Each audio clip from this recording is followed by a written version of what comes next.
Welcome in. It is day 98, and you're speaking with the Meeples Champion. And it is October 16th. Yesterday we entered the middle of the month. Today is the actual center day. So we are more than halfway, and let's just jump right into our game. Today we're going to be talking about a game. It's all about dragons. It is Dragon Slayer. Now I have yet again one of my side boxes. The box I wanted, it didn't quite fit into this.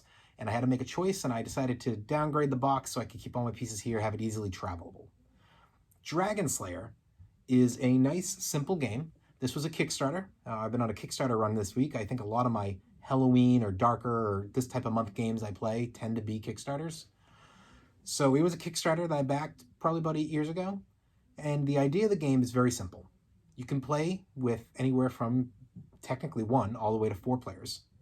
And you have a set of warrior dice, and you have 3 different sets of dragon dice.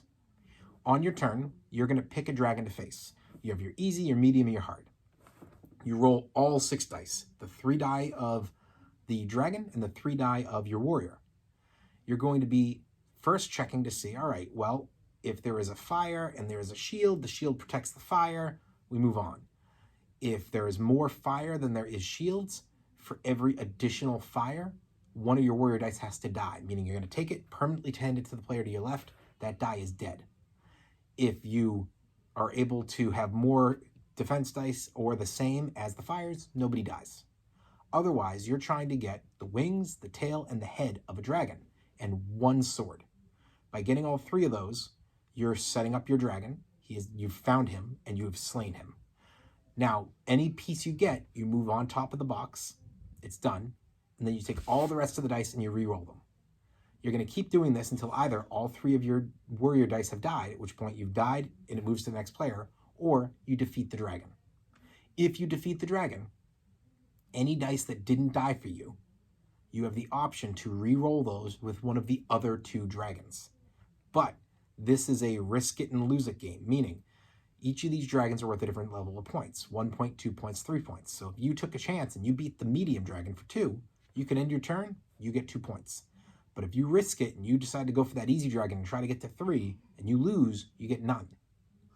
So you take your chance, you decide what you're going to do, and you move on. Now the only way this changes is every player has a token that forces somebody to have to keep going.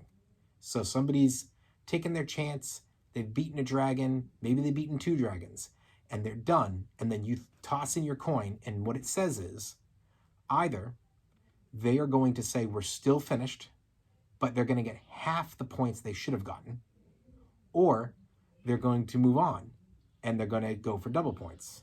So, let's say that you have the medium dragon built, and this guy decides, hey, I'm using my coin. If you beat it, again, I'm guessing on these ranges, so I just went 1, 2, and 3, so he's worth 2. So he's worth 2 points. You decide you're done. You're going to get 1 point instead of 2. And by forcing you to do that, the opponent gets a 5-point bonus. Compared to, if you decide to keep going, they don't get their bonus. They didn't force you into retreat. However, now it's either you lose it, or if you beat the next dragon, so let's say you beat the 1, you have 3, and you double it. Now you get 6. So it's risky for them as well, because they're risking the possibility of not getting their bonus points and doubling your points. Could be a big mistake. You're going to keep doing this around the table until everybody's had some opportunities. Usually there's a setup of, well, when everybody's either faced a dragon or when you've had somebody end up hitting an X amount of points, you're done. Meaning, let's say that you set your points at 15. All right, well, I ended up getting a 5-point bonus, as well as on one turn I defeated the medium and the low, and then the next turn I came in and I took a shot and I beat all 3 and I got the double up and I hit my points and I'm done. You still finish out the round to make sure everybody has an equal amount of opportunity to face the dragon. And then you see whose points are where. So it's pretty straightforward. Why don't we jump into the game, talk about our 7 categories, and see where this lands.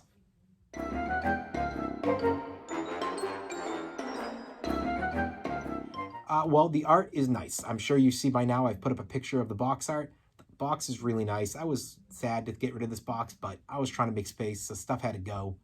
And everything inside the box is really nice. I like all of the little standees. The dice are really well designed. It's a thumbs up on art.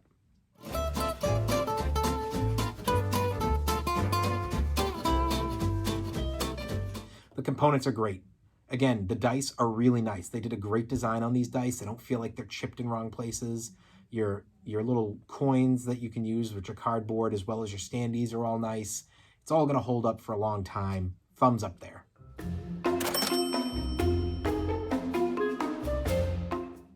The price is not bad. This game goes right around that $15 range, and it's still available. It's not found everywhere, but I'd say 1, maybe 2 out of every 5 board game stores.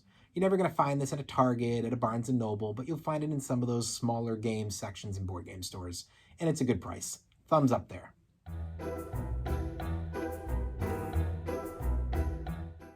This is not difficult. This is a pressure luck game, and it's easy to play for kids. It's easy to play for beginners. I think it's still fun for those experienced players. For in between the big game, you want, hey, 10 of us got together for, a couple big games. We're doing a lunch. A few of us wanted to play something while we're waiting for stuff to come in. You pull this game out. I'm at work. I got another guy that likes to play, or, a couple girls that I know in this section that like to play games, but we only have a half hour to play. Easy game to pull out. Your expert players may not jump at this, but even they, during the month of October, I think that when you're talking about slaying dragons, that's kind of, to me, a Halloween fun game. It's the kind of thing that kids and adults alike will pull out and be like, let's go dragon hunting. And I love to pull this game out during October. My wife and I play it. My sister and I play it. I've played with a couple of my friends. This is always one that I pull to the table when I have people over in October. So I think for that reason, thumbs up.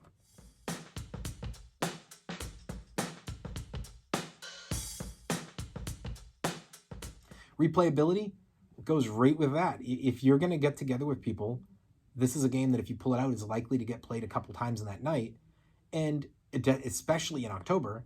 And if it's a game that you want to pull out because of lunches at work or something like that, this is the kind of game that will be part of a small grouping that I can easily bring it in. It's not a huge setup, and it plays quick. So thumbs up on the replayability.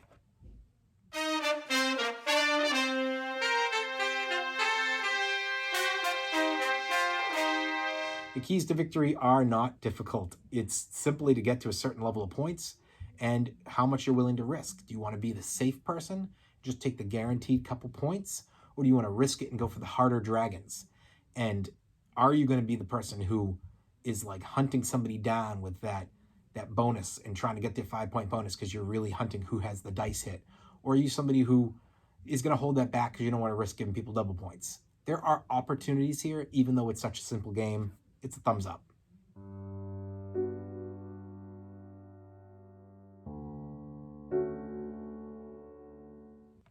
I can't give this unique. The reason I can't is because even though I do think it plays different, I kind of put this in the same category as my zombie dice. It is a roll your dice, press your luck game. So in the month of October, I pull out either one of those games, and it's the same concept of I'm rolling, okay, I'm good, and then you're done. Yes, this game has the force somebody to go forward card, but it's only done one per player, and I just find that I can play either one. So it's October, what's your theme? Do you want to fight dragons or do you want to fight zombies? Either one works for me. So I gotta give that a thumbs down. Overall, what do I think of this game? This is a game that I'm very happy I backed all those years ago. It has been a great addition to my collection. It has its ups and downs, but it definitely came out during COVID a few times with me and the wife, and well, it's been over a year now since I played it. We're right in October again. It's the month where it's going to get to the table a couple times. I'm really happy I got it, and I think that you guys should give it a chance. I think it's easy. If you want to buy it, just buy it without playing it first. I don't think it's a lot of money, and I don't think that it's a game that's going to just fail. But if you have the opportunity to play it first, go for it. But that's just my opinion. It's up to everybody out there to see if you can get this game to your tables and see what you think. Well, it has been day 98. And we have been talking about the game Dragon Slayer. And you've been speaking to the Meeples Champion. Like, share, subscribe, and check down below in the description where I'll be adding in an Amazon link in case you want to get this game for yourself. Till next time, I'll talk to you tomorrow.